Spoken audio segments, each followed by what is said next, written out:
The cabin falls silent. Row 2, Seat A, First Class. A black man sits by the window, eyes closed, shoulders heavy with the weight of a double shift. His name is Marcus Jennings. He is 52 years old. His uniform is navy blue, with his name stitched across the chest in faded yellow thread. Janitor. The word sits there like a label, like a judgment. His hands rest on his lap, calloused and worn, the hands of a man who has scrubbed floors, cleaned toilets, wiped down windows in buildings where people like him are meant to be invisible. The faint smell of cleaning solution clings to his clothes, mixing with the leather scent of the first-class cabin. He doesn't belong here. At least, that's what people will think. That's what people always think. Marcus is exhausted, bone-tired, the kind of tired that sleep can't fix. But he's here. Seat 2A, paid for, legitimate. He lets his head rest against the window, feeling the cool glass against his temple. For a moment, just a moment, he allows himself to breathe, to exist without explanation, to simply be. Then the air changes. Heavy footsteps, expensive shoes on carpet, Italian leather, the kind that costs more than most people make in a month. Marcus doesn't open his eyes, but he feels it. The presence, the energy, the entitlement that walks onto the plane like it owns not just the seat, but the sky itself. Richard Vanderbilt, billionaire, tech mogul, net worth hovering around $4.3 billion, according to the latest Forbes list. He wears a suit that was custom made in Milan, charcoal gray with pinstripes so fine they look like whispers. His watch is gold, thick, catching the overhead light as he moves. His hair is silver, perfectly styled, the kind of grooming that requires a team. His face is sharp, angular, the face of a man who has never been told no. Not really, not in a way that mattered. He stops at row 2, stares down. His eyes land on Marcus, on the uniform, on the skin, on everything his privilege has taught him to dismiss. His face twists, confusion first, then disgust. "Excuse me," Richard says. His voice is loud, deliberately loud. He wants an audience. "I think you're in the wrong cabin." Marcus opens his eyes slowly. He's heard this tone before, 1,000 times, in 1,000 different places. He looks up at Richard, meeting his gaze with something steady, calm, tired, but calm. "No, sir," Marcus says quietly. "This is my seat." Richard laughs. It's not the kind of laugh that comes from joy. It's sharp, cruel, a weapon disguised as amusement. He looks around the cabin, seeking validation from the other passengers. A few of them smirk. One man in a business suit chuckles. An older woman glances over, her lips pressed into a thin line of disapproval. Others look away quickly, pretending they don't see, don't hear, aren't complicit in their silence. "A janitor?" Richard says, his voice dripping with disbelief. "In first class?" He shakes his head like he's witnessing something absurd, something that breaks the natural order of things. "Did you steal that ticket, or did you just sneak past security?" The words cut through the cabin like ice. Marcus doesn't flinch. He reaches into his pocket, slow and deliberate, and pulls out his boarding pass. He holds it up. Seat 2A, his name printed clearly, legitimate, legal, paid for. Richard barely glances at it. He leans in closer, invading Marcus's space, his cologne overwhelming, expensive and suffocating. "I don't care what that says," Richard hisses, his voice lower now, more venomous. "People like you don't belong here. This is first class. Do you even understand what that means? You probably can't even afford the Wi-Fi." The words hang in the air, heavy, poisonous. A flight attendant appears, a young woman with blonde hair pulled back into a tight bun. Her name tag reads Sarah. She looks nervous, her eyes darting between Richard and Marcus, trying to calculate the safest path forward. She's been trained for conflicts, but not this kind. Not the kind where power and prejudice collide 30,000 feet above the ground. "Sir," she says carefully, addressing Richard, because of course she does. "Is there a problem?" Richard straightens up, his posture shifting into the stance of a man used to getting his way. "Yes, there's a problem. This man is sitting in first class." He gestures toward Marcus like he's evidence in a trial. Clearly, there's been some kind of mistake. Sarah glances at Marcus. "Sir, may I see your boarding pass?" Marcus hands it to her without a word. She scans it, her device beeping softly. Green light. Valid. She hands it back to him, her expression apologetic but powerless. "His ticket is legitimate, sir," Sarah says to Richard, her voice barely above a whisper. Richard's jaw tightens. "I don't care. Look at him. Does he look like he belongs in first class?" Marcus sits perfectly still. He could argue, could defend himself, could list all the reasons he has every right to be here, but he's learned something over the years, something painful and true. When people like Richard look at people like him, they don't see a person, they see a category, a stereotype, a threat to the order they've built their lives around. So Marcus says nothing. He simply looks at Richard. And in that look there is something Richard doesn't recognize. Not anger, not fear, not the defensive posture of someone trying to prove their worth. Dignity. Pure, unshakable, quiet dignity. It's in the way Marcus holds his shoulders. The way his hands rest steady on his lap. The way his eyes meet Richard's without flinching, without begging, without needing Richard's approval or understanding. It's the dignity of a man who knows exactly who he is, even if Richard doesn't. Richard scoffs, turning away, dismissing Marcus with a wave of his hand. "Unbelievable," he mutters. "Absolutely unbelievable." He moves past Marcus to seat 2B, right next to him, throwing his briefcase into the overhead compartment with more force than necessary. He sits down hard, making a show of his displeasure. The armrest between them becomes a border, a line Richard draws with his body language. Sarah hovers nearby, unsure whether to stay or retreat. The tension is thick, suffocating. Marcus closes his eyes again. He thinks of his daughter, of why he's on this plane, of all the reasons he's endured worse than this and will endure worse again. The cabin begins to settle as the plane prepares for departure. But something has been set in motion. Something Richard Vanderbilt cannot yet see. A reckoning. Because the truth, Marcus knows, always has a way of revealing itself. You don't have to chase it. You don't have to force it. You just have to wait. And Marcus has learned patience.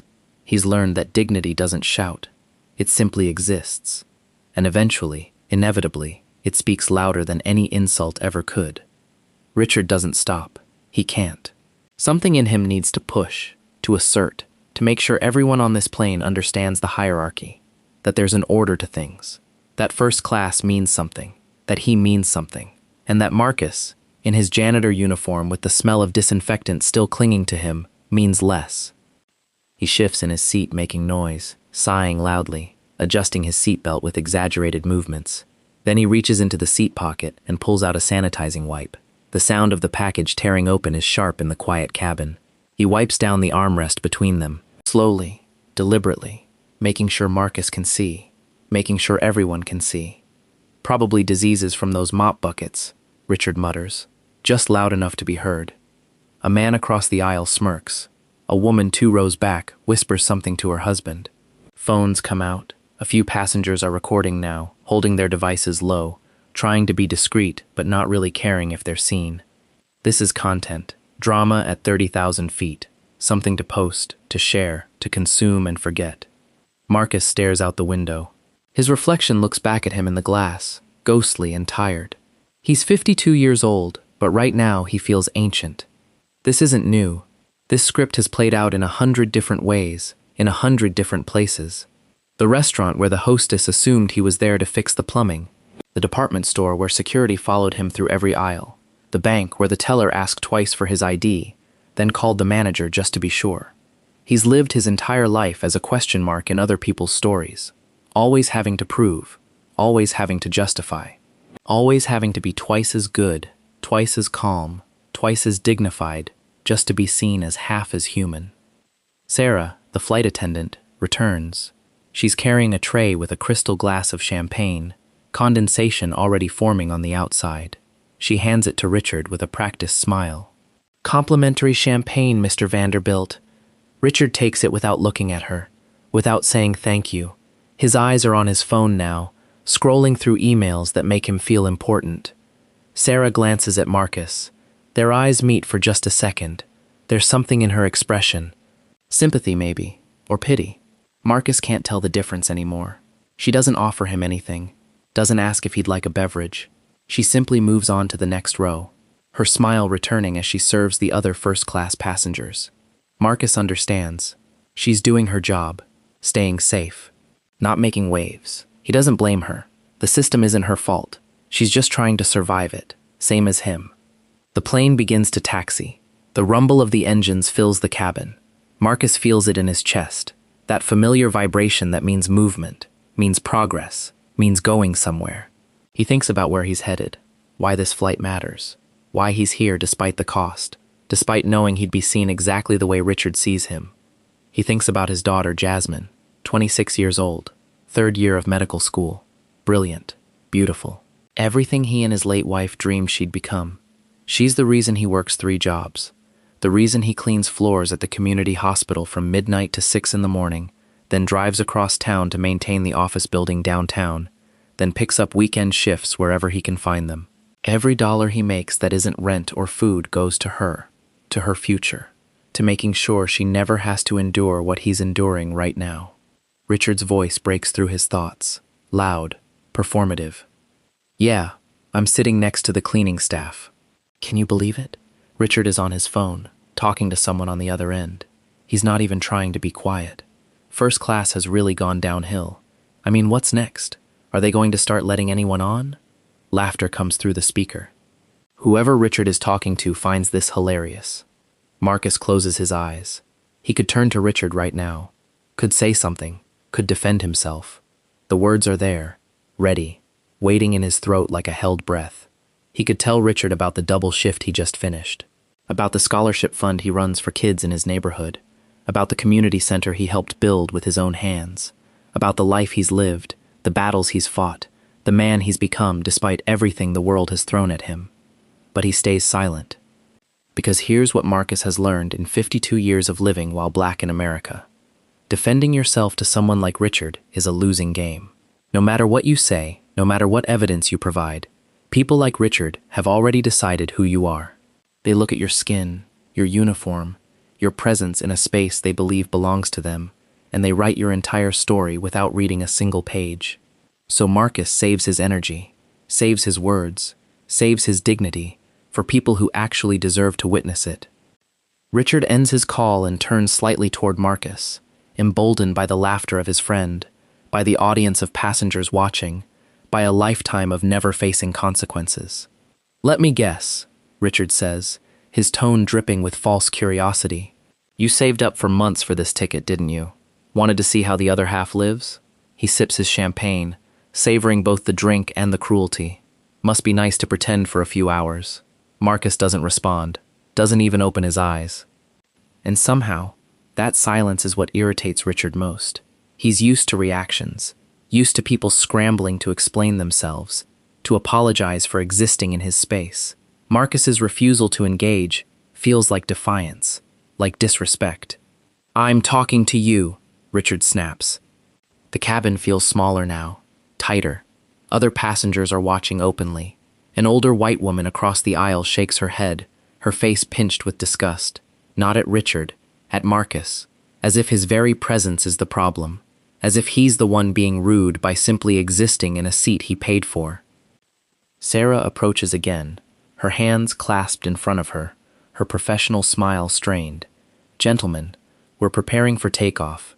Please make sure your seatbelts are fastened and— I want him moved, Richard interrupts, not looking at her. This is unacceptable. I pay for first class to avoid— He gestures vaguely at Marcus. This. Sarah's smile falters. Sir, as I mentioned, his ticket is valid.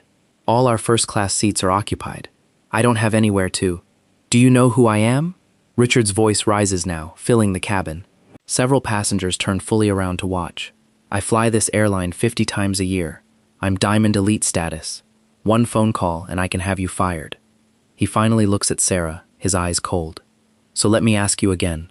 What's his value to this airline compared to mine? The question hangs in the air like poison. Sarah's face goes pale. Her hands tremble slightly. She's 24 years old, 3 months into this job, barely making enough to cover her student loans. She needs this position. She can't afford to lose it. And Richard knows this. He can see it. He weaponizes it. I'll speak to the captain, she whispers, then retreats down the aisle, her shoulders tight. Richard leans back in his seat, satisfied, victorious. Marcus finally opens his eyes. He turns his head slowly, looking directly at Richard.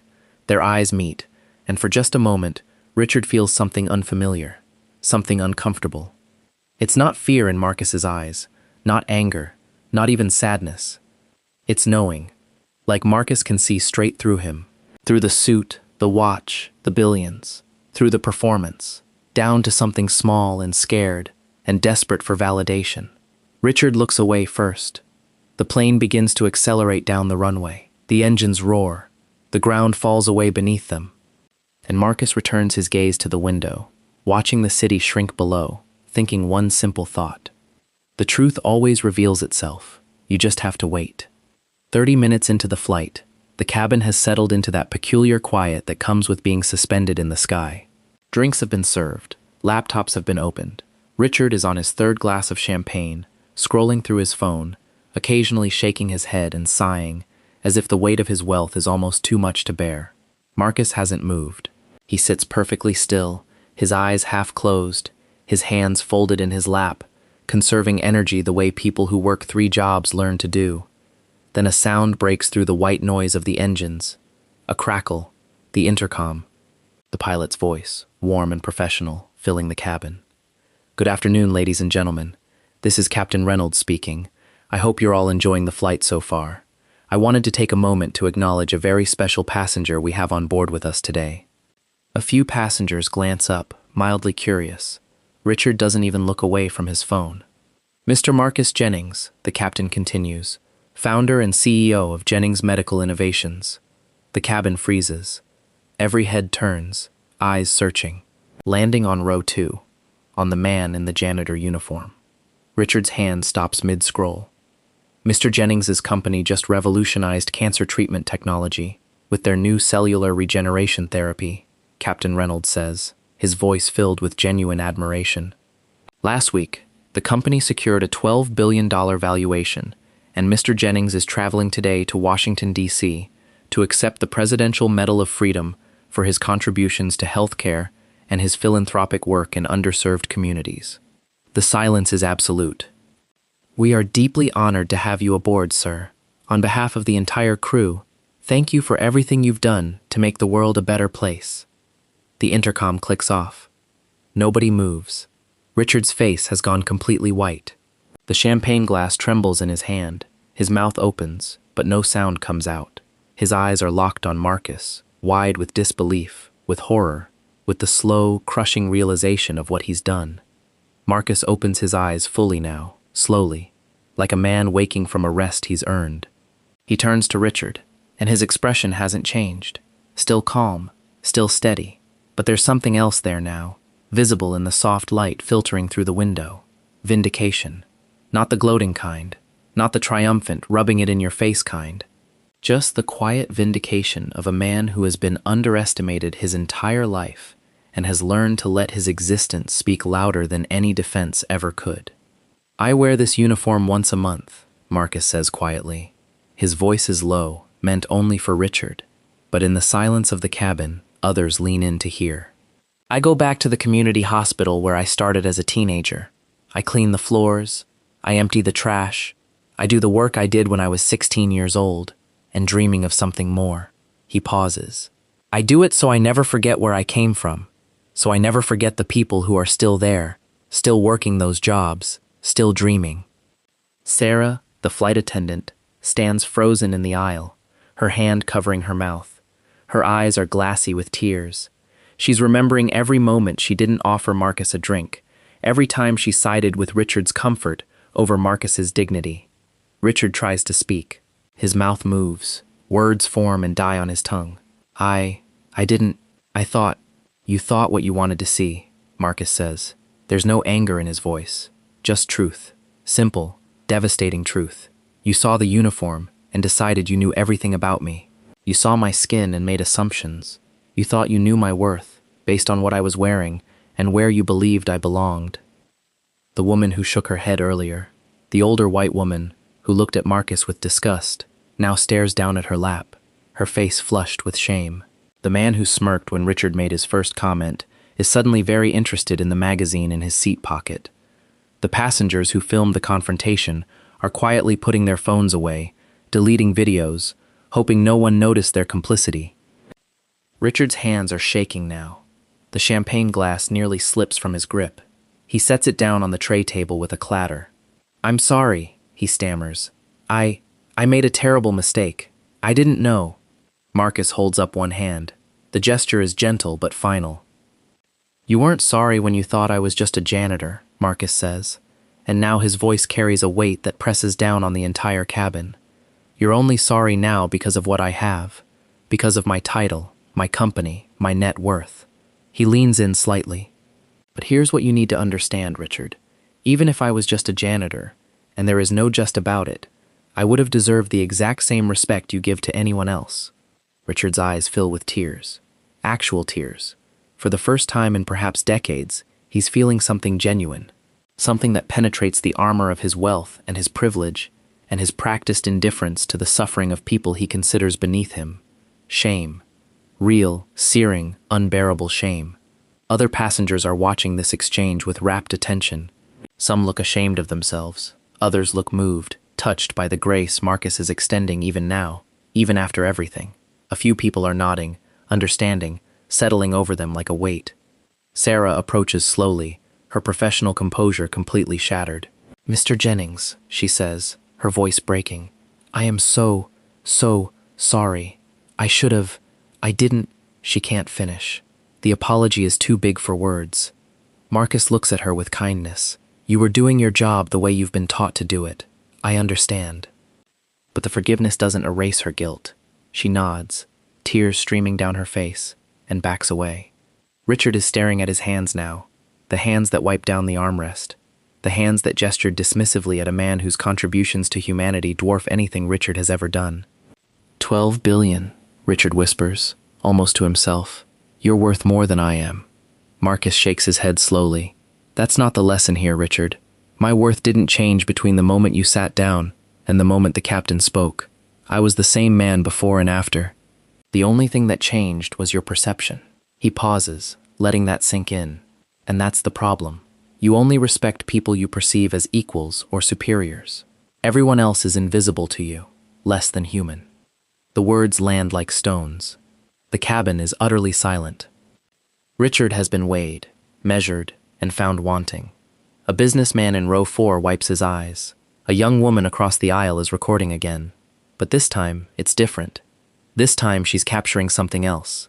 Not humiliation for entertainment, but a lesson, a moment of truth. Marcus turns back to the window, his piece said, his dignity intact and unshakable. And Richard sits there, next to a man he tried to destroy, feeling smaller than he's ever felt in his entire life. The plane continues its journey through the sky. But something has shifted. Something has cracked open. And there's no going back.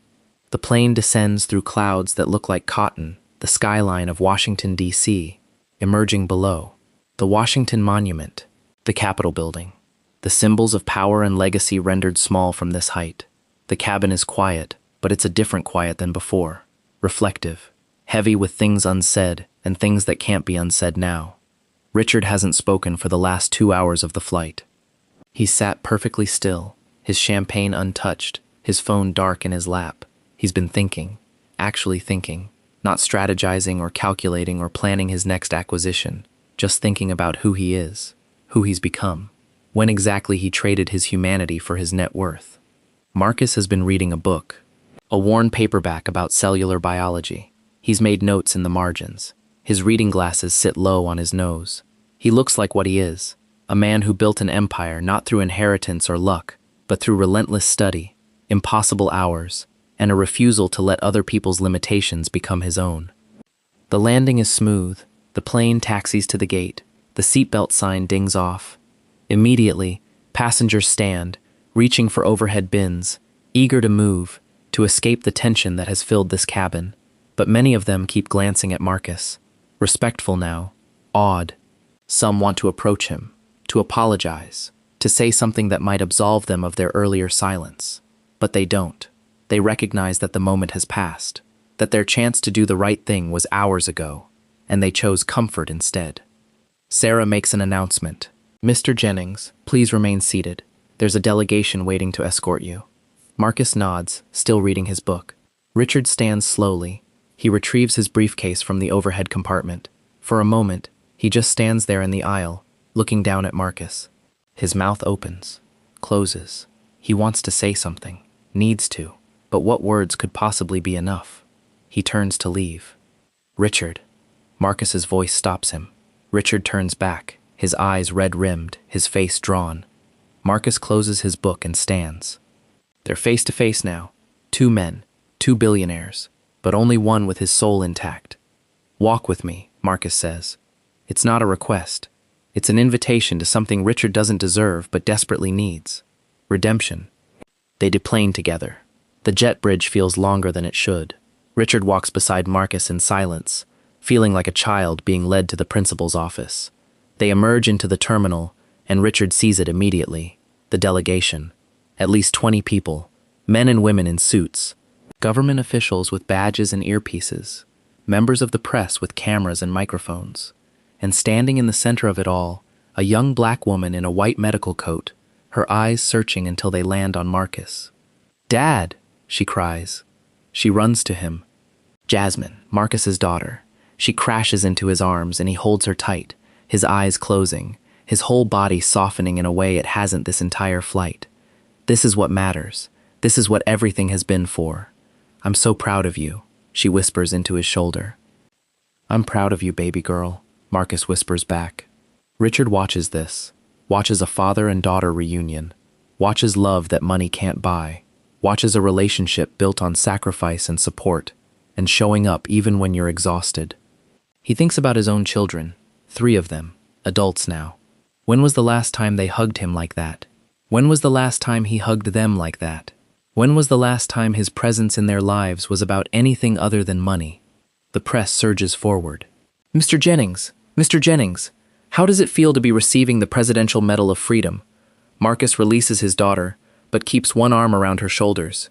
He's about to respond when he looks back, at Richard, standing there alone, small, lost. Marcus excuses himself from the reporters and walks back to Richard. The cameras follow. Everyone watches. Richard's eyes are filled with tears. "I don't deserve your time," he says quietly. "No," Marcus agrees. "You don't, but I'm giving it to you anyway." "Do you know why?" Richard shakes his head. "Because someone gave it to me once," Marcus says. "When I was 16, working as a janitor at that hospital, a doctor saw me reading a medical textbook during my break. He could have ignored me, could have assumed I was out of my league. But he didn't. He sat down, talked to me, mentored me, believed in me when I was just the cleaning kid." Marcus pauses. He was white, wealthy, had every reason to dismiss me, but he chose to see me instead. Richard's tears spill over. "I forgive you," Marcus says. The words are simple, final, but I want you to understand something. That janitor you mocked? Even if I was just a janitor, and there's no just about that job, or any honest work, I would have deserved the same respect you give anyone else. Richard nods, unable to speak. Marcus continues, his voice carrying now, not just to Richard, but to everyone in that terminal, to the cameras broadcasting this moment, to the world watching. Every person you meet is fighting a battle you know nothing about, carrying a story you haven't read, bearing weight you can't see. My uniform didn't change my worth. It never could. And your money, Richard, doesn't define yours. He extends his hand. Richard stares at it. This hand. These calloused, worn, beautiful hands that have cleaned floors and built empires and changed the world. He takes it, the handshake of a student to a teacher, of a broken man to a healer. "Thank you," Richard whispers. Marcus nods once, then releases his hand and returns to his daughter, to the delegation, to his purpose. Richard stands there watching as Marcus is surrounded by admirers, by officials, by people who recognize greatness, not because of what Marcus owns, but because of what he gives. A reporter approaches Richard. "Sir, are you with Mr. Jennings's party?" Richard looks at the reporter, at the camera, at his own reflection in the lens.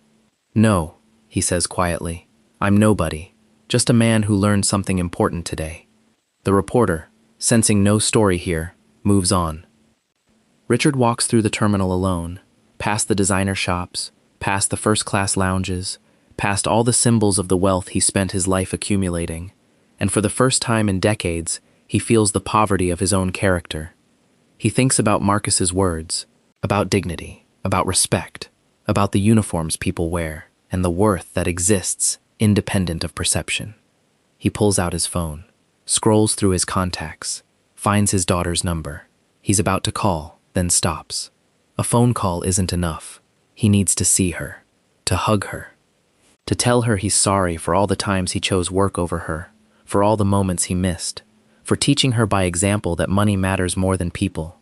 He books a flight, not first class. He doesn't deserve first class today. He sits in the terminal, waiting, watching people, really watching them. The mother struggling with 2 kids and too many bags, the elderly man in the wheelchair, the young couple sharing earbuds, laughing at something on a phone, the janitor emptying trash cans. He sees them, really sees them, for the first time in his life. And something inside him, something that has been frozen for decades, begins to thaw. The moral settles over everything like snow. Never judge a soul by the uniform they wear or the seat they occupy. Respect isn't earned by wealth. It's owed to every human being simply because they exist. The moment you look down on someone, you reveal not their position in the world, but the poverty of your own character. True class has nothing to do with cabins or bank accounts or titles. It has everything to do with how you treat people when you think they have nothing to offer you. That's when your real worth is revealed. That's when your character speaks. And on that plane, at 30,000 feet, a billionaire learned what a janitor already knew. That dignity isn't something you buy. It's something you are. And no amount of money can purchase what Marcus Jennings possessed from the very beginning. The unshakable knowledge that his worth was never up for debate. Not by Richard, not by anyone. And that is a wealth beyond measure.